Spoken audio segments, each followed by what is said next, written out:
गोपी, क्या हुआ? मैं ऑफिस के लिए निकल रहा हूँ। अभी चाय नहीं पी और ऑफिस के लिए जाना है? नहीं, मेरा मूड नहीं है चाय पीने का। अरे ऐसा तो क्या हो गया कि मूड नहीं है आपका? क्या बताऊँ, सारी चीज़ों की टेंशन है, इतना फ्रस्ट्रेशन है, और आप सब लोगों ने मेरा दिमाग ख़राब करके रखा है कि ये कर लो वो कर लो। मतलब सारा ठेका मैंने ही लेके रखा है क्या? अब मैंने क्या किया?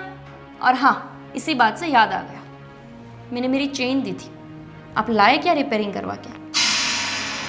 तो क्या तुम उसके बिना चला नहीं सकती हो क्या? अच्छा जी, नहीं, इस घर में सारा ही काम मुझे चलाना है ना। आपकी भाभी को संभालना, आपके बड़े भैया को संभालना, इस पूरे घर का खर्चा भी उठाना आपकी चंद सैलरी में। वाह! तो फिर भी तुम्हें दिखता नहीं है क्या मैं ये सब कुछ कर रहा हूँ? इतना कुछ मेरे लिए कर रहे हो क्या? मेरे पर नहीं चलाने का, मेरी वजह से। तो आप सब लोगों के लिए ही कर रहा हूँ ना मैं। तो ये सारी चीज में आप एक सोने की चेन के लिए नहीं चला सकती क्या कि कुछ दिन रुक जाओगे उसके बाद आ जाएगा? मेरे मायके से दी हुई चेन है, अरे सिर्फ टूट गई, उसको रिपेयर कराने का 100-200 का खर्चा भी नहीं करा सकते क्या आप? और तुम्हें यह समझ नहीं आता कि पूरा दिन मैं ऑफिस में सारे कामों में बिजी होता हूं, इतने 10 काम होते हैं, तो तुम खुद जाकर एक ये छोटा सा खर्च नहीं कर सकती? पैसे दिए हैं आपने, जितने दिए थे सारे खर्च हो गए। और आपके बड़े भाई, उनको भी तो हमें ही संभालना है, मेरे ही सर पे पड़े हैं सारे लोग। और वैसे भी वो लूले मेरी वजह से नहीं हुए, उनको बोला करो कि कुछ काम धंधा कर ले। बहाना मिल गया है लुल्लेपन का। तो तुम्हें देखना चाहिए कि इतने सारे खर्च में जो मैं पैसा देता हूँ। हाँ, सब तो मुझे ही देखना है। नहीं, बता दो ना, आप ऐसा करो, मुझे मेरे मायके भेज दो, नहीं मैं वहीं ठीक से रह लूंगी। वैसे भी बस यही हो गई ना बात, जिम्मेदारी से पीछे भागने की। और आप कौन सी बड़ी अपनी जिम्मेदारी निभा रहे बताएंगे? नहीं, मेरे को एक भी चीज लेनी होती है ना तो आपका झगड़ा शुरू हो जाता है। अरे कपड़े लेकर देने का नहीं कह रही हूँ, मेरी सोने की चेन सिर्फ रिपेयर करके देने की बात करें, वो भी 200 रुपए का खर्च करवा के। लेकिन नहीं, अब 200 रुपये भी नहीं है मेरे लिए। तो तुम्हें इतना कुछ दिया है वो कम पड़ता है क्या आज तक? क्या दे दिया आपने मुझे? ना जरा बताइए ना। 1 साल हो गया, आप एक मुझे फिल्म देखने के लिए भी लेकर नहीं गए। अरे छोड़ो, खाना खाने के लिए बोलती हूँ बाहर जाके, हमारे पास पैसे नहीं है, अभी हमारे घर में ये है वो है, सब मेरी वजह से है क्या? तो कुछ वक्त के लिए संभाल लो, मैं बोल रहा हूं, क्योंकि मुझे सारी चीजें देखनी पड़ रही है। और ये भैया ये लूला बन के बैठे हुए हैं और उस वजह से मुझे ही सब कुछ देखना पड़ रहा है। मेरी वजह से नहीं बैठे हैं, मुझे मत सुनाया करो। और तुम्हारे भैया लूले हैं ना, तुम्हारी भाभी तो लूली नहीं है, पूरा दिन घर में इधर उधर चक्कर लगाएगी सज धज के, लेकिन ये नहीं कि कुछ काम करे बाहर जाके। भैया भैया! राज, क्या हुआ भाई? मुझे आवाज लगा रहा था, तू कुछ काम था क्या? आपको कुछ समझ भी आता है या नहीं? मैं कब तक ये घर की सब जरूरतें और सारी चीजें देखते रहूंगा? आपकी वजह से और भाभी की वजह से, आपको पता भी है मेरी और मेरी बीवी के बीच में झगड़े चल रहे हैं। वो हर छोटी चीज पे मेरे ऊपर डालती है कि आपने ये नहीं किया, आप मुझे मूवी लेके नहीं जाते, आपने मेरी सोने की चेन ठीक नहीं कराई, हर एक चीज का इल्जाम मुझ पे डालती है वो। देखो राज, तुम्हें तो पता है मेरी पैर की हालत क्या है। मैं काम करना चाहता हूँ, मुझे पता है कि मेरे पैरों में अभी भी ताकत आ जाएगी, लेकिन क्या करूँ मैं? मुझे ऐसे कोई काम नहीं दे रहा है। मुझे अस्पताल से छुटकारा मिल जाए ना तो मैं तुम पे बोझ नहीं बनना चाहता खुद ही। देखो भैया, ये सब बहाने हैं। कई लोग आज ऐसे भी हैं जो चल भी नहीं सकते फिर भी काम करते हैं। आपने कितनी पढ़ाई की है? तुम्हें तो पता है मैंने ग्रेजुएशन कंप्लीट किया है। तो ग्रेजुएशन कंप्लीट किया है तो आजकल कॉर्पोरेट ऑफिस में वर्क फ्रॉम होम भी मिलता है, आप वो भी कर सकते हैं। लेकिन नहीं, ये सब सिर्फ बहाने हैं, आपको बच के निकलना है सारी चीजों से। तुम समझ नहीं रहे हो राज, मुझे करना है काम, मैं खुद बोल रहा हूँ मुझे काम करना है, लेकिन ऐसा कोई काम मुझे मिल नहीं रहा है। अगर तुम्हारी कोई पहचान में हो तो बताना, मैं करने के लिए। यानी अब वो भी मुझे ढूंढना पड़ेगा? आप और भाभी जाके, भाभी तो चल सकती है, आप भाभी को भेजिए, वो कहीं ना कहीं से जाके किसी से कांटेक्ट लेकर आएगी ताकि आपको कुछ काम मिले। अरे तू कॉर्पोरेट ऑफिसों में काम करता है भाई, तो तेरे कांटेक्ट ज्यादा होगा ना, तेरी भाभी कहाँ कहाँ भटकेगी। ये तो वही चीज होगी कि आपके लिए सिफारिश भी मैं ही दूं। देखो मेरी बात सुन लो तुम, मैं नहीं चाहता कि तुम इन परेशानियों में रहो, मैं तो काम करना चाहता हूँ। एक काम करना, तू कोई अच्छा सा अस्पताल देख मेरे लिए, मेरे पैरों के लिए तू थोड़ा एडजस्ट कर। एक बार मेरा पैर अच्छा हो जाए ना, तुझे कोई शिकायत नहीं होगी। अब मुझे नहीं लगता ये चीज आपको देखनी चाहिए, अस्पताल हो या जॉब। लेकिन अब मेरे पास वक्त नहीं है, मैं भी ऑफिस के लिए लेट हो रहा हूँ, वरना मेरा हाफ डे काउंट हो जाएगा। अरे अरे देखो मेरी बात सुनो, देखो मैं तुम पे बोझ नहीं बनना चाहता राज। राज अब क्या समझाऊं मेरे भाई को। जब तक मेरा पैर अच्छा था, नौकरी चलती थी, अच्छे पैसे आते थे, तब सबको अच्छा लगता था। इसे भी तो इतनी अच्छी तरीके से पाला है मैंने माँ और बाबूजी के जाने के बाद। फिर भी पता नहीं ऐसा क्यों कर रहा है। ऐसा नहीं था मेरा भाई। लगता है उसकी पत्नी के साथ ही उसके कुछ, क्या बताऊं।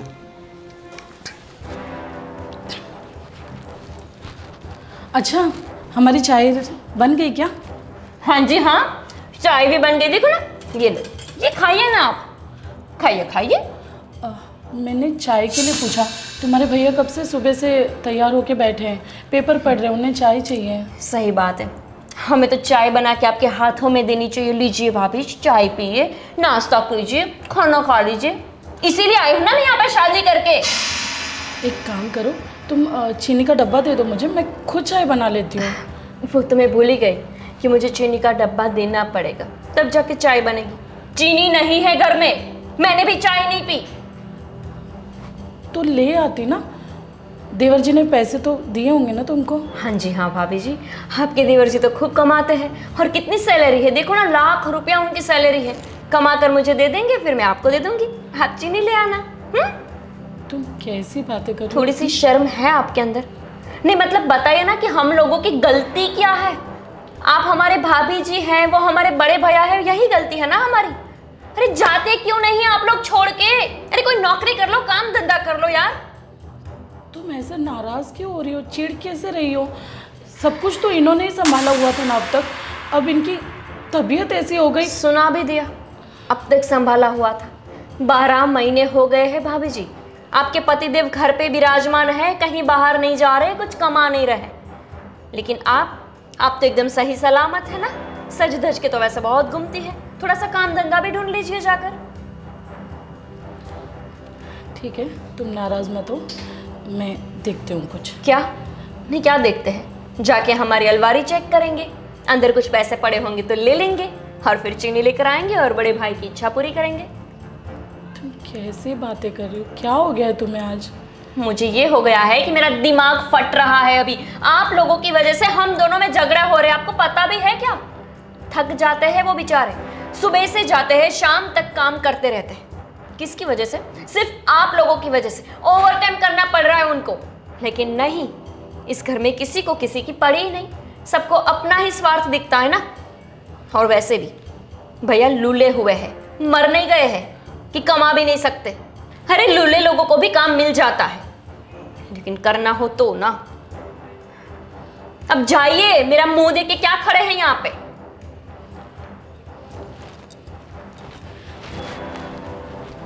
चीनी तो बहुत है, चाय नहीं बनाने दूंगी। 2-5 दिन ऐसे ही भूखे मरेंगे ना, तभी जाएंगे कमाने के लिए।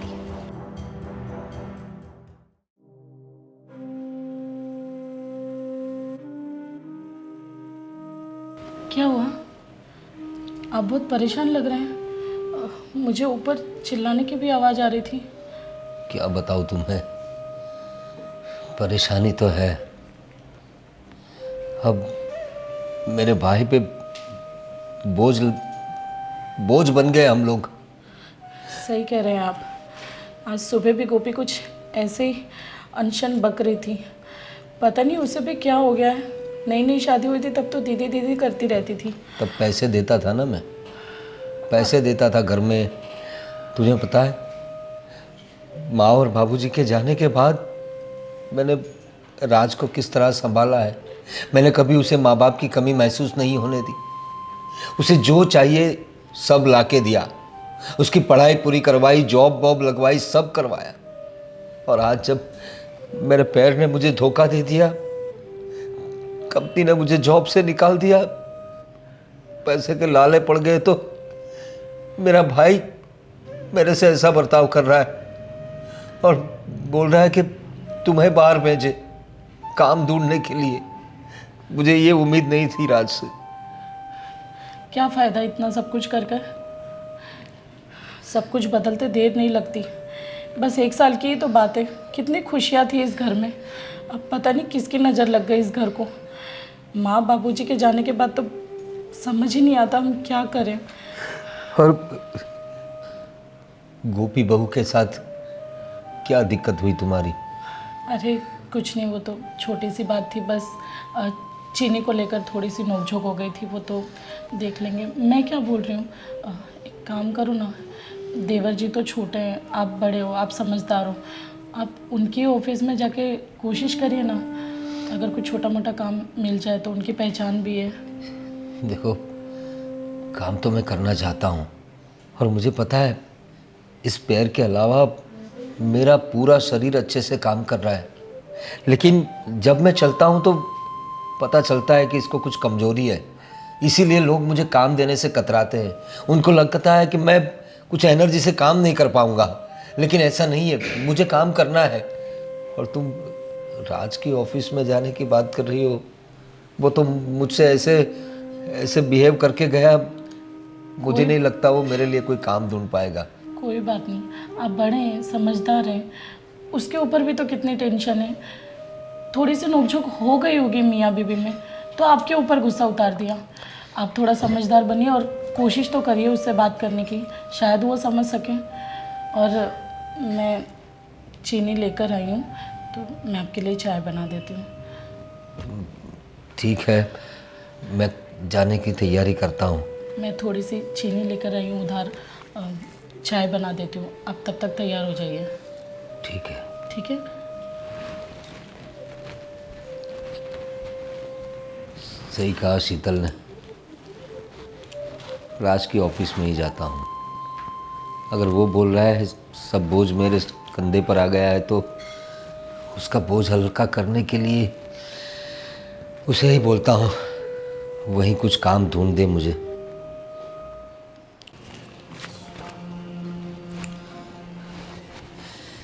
राज बड़ा अच्छा ऑफिस है तेरा भाई, और यहाँ के एम्प्लॉयज़ भी बड़े मिलनसार है। आप यहाँ क्यों आए? किसने बोला आपको यहाँ आने के लिए? अरे बोला किसी ने नहीं, मैं अपने भाई की ऑफिस में नहीं आ सकता क्या? आप यहाँ तक चले आए, मैंने बोला कि आपको कि बाहर जाकर ढूंढिए। मैं जहाँ काम कर रहा हूँ वहाँ पे भी मेरी बेइज्जती कराओगे क्या? अरे उसमें क्या है भाई, काम काम होता है। इतना बड़ा ऑफिस है और इतने कामकाज और इतने एम्प्लॉयज़ है, तो मैं एक छोटा आदमी एडजस्ट हो जाऊंगा। आप काम करोगे नहीं ठीक से, ऊपर से वो चीज़ भी मुझे सुननी पड़ेगी, आपके हिस्से का काम भी मुझे करना पड़ेगा। अब यहाँ पे भी आप मुझे चैन से काम नहीं करने दोगे यार। अरे राज, क्यों समझता नहीं है तू? मेरे पैर में प्रॉब्लम है, मेरे हाथ तो सलामत है ना। तू मुझे कुछ लिखना पढ़ने का कोई भी काम दे दो। मैं यहाँ का बॉस नहीं हूँ, मेरा भी कोई बॉस है, मेरे ऊपर भी कोई है। अगर आपने यहाँ पे कोई गलती की तो मेरी भी नौकरी जा सकती है। प्लीज़ मैं मेहरबानी करके आपके सामने हाथ जोड़ता हूँ, मुझे बेइज्जती मत दिलवाइए, कम से कम यहाँ तो बिल्कुल मत दिलाइए। अरे लेकिन देखो, बेइज्जती की कोई गुंजाइश ही नहीं है, क्योंकि मैं काम ही ऐसा करूँगा। तुझे तो पता है मैं इतने सालों से काम करता आ रहा हूँ। बस ये पैर देखो बस चुप, अब और कुछ नहीं सुनना चाहता मैं। आप यहाँ से जाओ, अभी के अभी जाओ, कि यहाँ पे आपके साथ साथ मेरी बेइज्जती भी हो जाए। अरे लेकिन मैं तुम्हारा बोझ हल्का करने के लिए नौकरी मुझे करना- यहाँ से नहीं हल्का होना। आप अपना बोझ, मेरा बोझ हल्का करना चाहते हैं तो कहीं जाके कोई भी काम ढूंढिए, चाहे चाय बेचिए, कुल्फी वाला बनिए, कुछ भी जाए, जो चाहे आप करिए, लेकिन यहाँ मेरे काम पे मत टांग अड़ाइए। अरे भाई, मैंने कहा तो सही, पैर में प्रॉब्लम है, मेरा शरीर पूरा काम कर रहा है, तू कुछ भी काम दे। देख, मैं तू बोले तो चपरासी की नौकरी भी कर लूंगा। आपको लगता भी है चपरासी भी बन पाएंगे? अब ये एक तो लंगड़ा लंगड़ा कर तो चलते हैं, ठीक से चल भी पाओगे क्या? अरे चपरासी को यहाँ से वहाँ बार बार जाना पड़ता है, बॉस के केबिन जाना पड़ता है, एम्प्लॉयज के पास जाना पड़ता है। तो जाऊंगा ना मैं आप नहीं जा पाओगे। आप यहाँ आने में, मैं घर से कब से निकला हूँ, आपको यहाँ आने में कितना वक्त लग गया है? अरे लेकिन आप चुप रहिए, आपसे ये कुछ काम नहीं हो सकता। आप जाके कुछ और देख लीजिए, देख- वरना भीख मांगिए इस लंगड़ेपन का फायदा उठा के। क्या लेकिन बोल- यहाँ मेरी ऑफिस में मेरा नाम मत खराब करिए।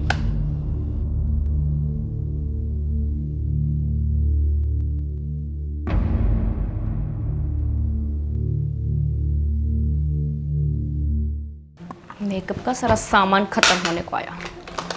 गोभी, मेरे लिए एक कप चाय बना दो। क्या ऑर्डर तो ऐसे कर रहे हो जैसे घरवाली को नहीं नौकरानी को बोल रहे हैं। मैं तुम्हारा पति हूँ, तमीज से बात करो मुझसे। अच्छा वो बता दिया कि आप मेरे पति हैं, मैं तो भूल गई थी। हरकत ही ऐसी करते हैं ना कि कोई याद ही नहीं रख पाए। बाय द वे, मेरा चेन कहाँ है? एक तो ऑफिस में भैया ने आके दिमाग का दही किया था, वहां पे इज्जत के कचरे कर दिए, और अभी तुम यहाँ पे ये चेन की बात को लेकर बैठी हो। यार तुम्हें पहले ही बोला था कि खुद जाकर करवा लो, मुझे घर के भी काम है, ऑफिस के भी काम देखने, तो मैं क्या क्या देखूं यार। पहले से मैंने बोला है कि मेरे पास पैसे नहीं हैं। अगर होते तो आपके साथ ये सब नहीं करती, कब से ले आती मैं जाकर। और वैसे भी भैया क्यों आए थे वहां पे? भैया वहां पे जॉब लेने के लिए आए थे कि मैं उनकी कोई जॉब लगवा दूं वहां पे। उस लंगड़े के अंदर इतनी अकल नहीं है कि वहां पे मैं उसे जॉब दिला सकता हूं। और आपने क्या किया? बढ़िया से अपने भैया को वापस भेज दिया होगा। एक थप्पड़ लगाना चाहिए। पता नहीं दिमाग का दही कर दिया इस आदमी ने। अरे उनको समझ नहीं आती है क्या कि उनके पास इतनी औकात नहीं है कि वो आपकी कंपनी में लग सके? वहां पर क्यों आए थे? अगर वो जॉब भी चली गई तो फिर कौन देगा ये सैलरी? मुझे तो यही समझ नहीं आता कि इस लंगड़े का मैं करूं क्या। इसकी वजह से मेरा जीना हराम हो गया है। काश ये लंगड़ा होने के बजाय ये मर ही गया होता ना, तो मेरी जिंदगी में सुकून होता, हम चैन सुकून से रह पाते। और मैंने शादी नहीं की होती तो चैन सुकून से जी पाती। अब तुम मुझ पे क्यों ब्लेम कर रहे हो ये इन सारी बातों का? अरे तुम्हारे भैया है, मेरे थोड़ी। अगर मेरे भैया लंगड़े हो जाते और यहाँ पर आते तो क्या तुम रखते उसको? नहीं, एक दिन भी नहीं। और मैं इनको 12 महीने से झेल रही हूँ। एक तुम्हारे बड़े भैया और तुम्हारी बड़ी भाभी, दिमाग खराब करके रखा है। सच में दोनों ने दिमाग खराब करके रखा है। अब सीधी सी बात सुन लीजिए, या तो इन लोगों को घर से निकालिए या फिर मुझे निकाल दीजिए। मैं नहीं बर्दाश्त कर पाऊंगी आगे, बहुत हो गया इन लोगों का। नहीं गोपी, आई एम सॉरी। मैंने अब तक सारी तुम्हारे लिए चीज़ें जो करनी चाहिए थी वो नहीं कर पाया इन लोगों के बोझ की वजह से। लेकिन हमें जल्द से जल्द कुछ करना चाहिए और इन लोगों को यहाँ से बाहर फेंकना चाहिए। कब? मेरे जाने के बाद? नहीं, 12 महीने से तो इनको झेल रही हूँ। मुझे भी अच्छा नहीं लगता आपके साथ ये झगड़े करना। लेकिन आप ही सोचो, आपकी एक तो 25,000 सैलरी है, उसमें हम 4 लोग पल रहे हैं, और वो भी सिर्फ किसकी वजह से? आपके बड़े भैया की वजह से। अगर वो कुछ काम कर लेते तो मैं भी लड़ाई नहीं करती। मैं तुमसे वादा करता हूँ, मैं जल्द से जल्द कुछ रास्ता निकालता हूँ इस चीज़ का, और इन लोगों को घर के बाहर धकेलता हूँ। 3 दिन है आपके पास, कोई ना कोई रास्ता निकाल दीजिए।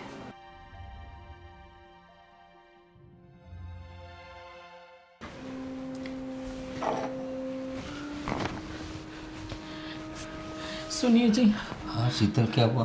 क्यों इतनी परेशान लग रही हो? मैं कैसे कहूँ आपको, समझ नहीं आ रहा कहाँ से शुरू करूँ। अरे लेकिन हुआ क्या? क्यों इतनी परेशान लग रही हो? पता नहीं आपको मेरी बातों पे यकीन होगा या नहीं, पर जो मैं सुन के आ रही हूँ अभी देवर जी और छोटी के रूम से। क्या क्या क्या बात कर रहे थे वो लोग? वो हमें घर से निकालने की बात कर रहे हैं। क्या? हाँ। अपने बड़े भाई और भाभी को घर से निकालने की बात कर रहे हैं? हाँ, वो लोग कह रहे हैं कि हम लोग उन पे बोझ बन गए, जब से आपके पैर में तकलीफ हुई है आप कुछ काम नहीं कर रहे हैं। काम नहीं कर रहे हैं मतलब? अरे प्रॉब्लम है मेरे पैर में, इसीलिए तो नहीं जा रहा हूँ। मैं समझ सकती हूँ, पर ये लोगों की आवाज़ें आ रही थी। मैं छोटी को समझाने जा रही थी, माफ़ी मांगने जा रही थी कि जल्दी से आपकी नौकरी लग जाएगी तो आप भी घर में थोड़ी मदद कर देंगे, पर मैंने सुना दोनों की बहुत बहस हो रही थी। अब मुझसे बर्दाश्त नहीं होता, साल भर हो गया सुनते सुनते। अब आपकी इतनी बेइज्जती मुझसे सही नहीं जाती। लेकिन ये क्यों नहीं समझ रहा राज? अपने बड़े भाई के साथ ऐसा बर्ताव क्यों कर रहा है? आज तक तो उसको जो चाहिए वो हमने ला के दिया। बस 1 साल से पैर का प्रॉब्लम हो गया है, और मैं खुद काम करना चाहता हूँ। मैं तो उसके ऑफिस गया था, उसे बताया कि चपरासी की नौकरी भी कर लूँगा मैं। लेकिन क्या आप इतने पढ़े लिखे होकर अब चपरासी की नौकरी करेंगे? अब मैं तो क्या करूँ? घर में पैसे भी तो देने होंगे ना। बस अब नहीं, हम किसी अनाथ आश्रम में चले जाएंगे। क्या बात कर रही हो तुम? हाँ, अब चपरासी की नौकरी करें ये मुझे गवारा नहीं। मैं भले ज़्यादा पढ़ी लिखी नहीं हूँ, पर मुझे सिलाई कढ़ाई आती है, मैं कुछ भी कर लूँगी। अरे लेकिन रहेंगे कहाँ, कैसी बात कर रही है तू कहीं शीतल? भी रह लेंगे, छोटी मोटी कोई भी नौकरी कर लेंगे। नहीं कुछ हुआ, कुछ मदद नहीं मिली तो हम मेरे मैके चले जाएंगे, पर यहाँ नहीं रहेंगे। तो देखो वहाँ जाके भी तो बोझ ही बन जाएंगे ना शीतल। नहीं, हम कुछ भी करेंगे, अब इतनी बेइज्जती सहन नहीं होती। उन दोनों को पहले से ही हंसते खेलते हुए देखा हमने, अब उनको तकलीफ मत दीजिए। चलिए यहाँ से, हम चुपचाप यहाँ से निकल जाएंगे, उनको बताने की भी ज़रूरत नहीं है। ठीक है शीतल, जब तुम इतना कह रही हो तो मैं भी अपना आत्मसम्मान बचाए रखने के लिए यहाँ से निकल जाना ही मुनासिब मान रहा हूँ। चलो, इस घर में रहना हमारे लिए ठीक नहीं है। चलो।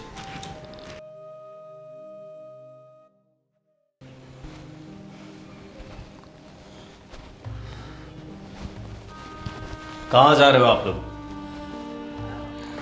हम लोग तुम पे बोझ नहीं बनना चाहते, इसलिए घर छोड़ के जा रहे हैं। बड़ा ही सही फैसला लिया आपने, लेकिन कहीं भी जाके मेरी इज्जत की धज्जियां मत उड़ाना आप दोनों। शर्म नहीं आती तुम्हें अपने बड़े भाई से ऐसी बात करते हुए? बड़े भाई ने कुछ बड़े भाई की तरह कहलाने के लिए लायक रखा है? राज, तुम्हें पता नहीं है, बचपन से लेकर आज तक तुम्हें किस तरह से पाला है। माँ और बाबूजी के जाने के बाद मैं ही तुम्हारा माँ बाप था और मैंने ही तुम्हें पढ़ाया लिखाया। तो आपने एहसान नहीं किया इस चीजों का, तो मैंने भी वो एहसान पूरा किया है। आपने अपना फर्ज निभाया, मैंने भी अपना फर्ज निभाया। अब आप अपनी जिंदगी में खुश रहो, दुखी रहो, ये सब आपका लुकआउट है, मेरा नहीं। हम वही कह रहे हैं, तुम्हें हम बोझ लग रहे हैं ना, तो हम कहीं भी जाए, कुछ भी करे, मर जाए जिंदा रहे, कुछ भी हो, तो तुम्हें ये कहने की जरूरत नहीं कि कहीं जाके तुम्हारी इज्जत की धज्जियां ना उड़ाए। हम क्या करेंगे क्या नहीं बस करेंगे। अभी ज्यादा बातें बनाने से कोई मतलब नहीं है। आप लोग ने अपना रास्ता तय किया है तो चुपचाप यहाँ से निकल जाइए। ठीक है भाई, इसी में भलाई है। ठीक है भाई, हम तो निकल रहे हैं, लेकिन एक बात याद रखना और ध्यान रखना, ऊपर वाले की लाठी में आवाज नहीं होती। कहीं ऐसा ना हो कि तुम्हारी आने वाली संतान भी तुम्हारी तरह ही निकले। और जिस तरह से तुमने हमें बेइज्जत करके इस घर से निकाला है ना, कहीं तुम्हारे बच्चे भी तुम्हारे साथ ऐसा बिहेव ना करे। कहीं भगवान तुम्हें ऐसे बच्चे ना दे जो तुम्हें पूछे ही ना। और इससे पहले मेरा हाथ उठ जाए, आप अपने पति को लेकर यहाँ से निकल जाइए। बस करिए, दफा हो जाओ यहाँ से। इन्हें तो शर्म नहीं, हमें तो रखनी पड़ेगी ना। चलिए, जब जाना ही है तो झगड़ा क्यों करना।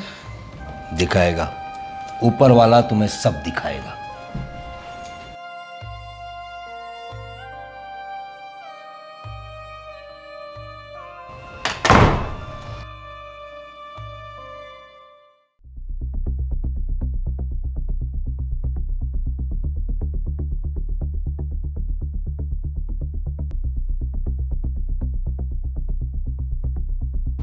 कहाँ गए ये दोनों?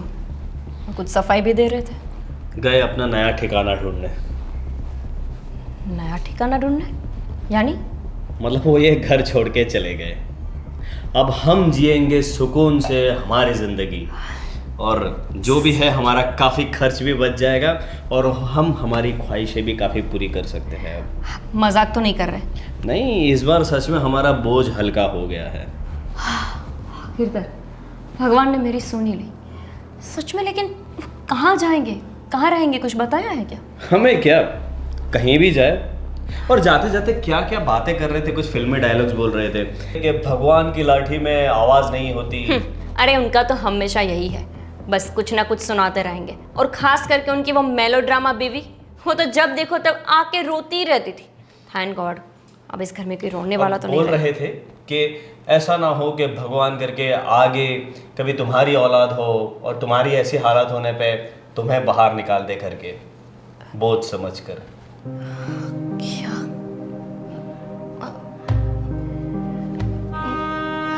लेकिन तुम इतना क्यों घबरा रही हो? नहीं वो तो सिर्फ ऐसे ही बोल रहे थे ना, उनके बोलने से थोड़ी ना कुछ होता है।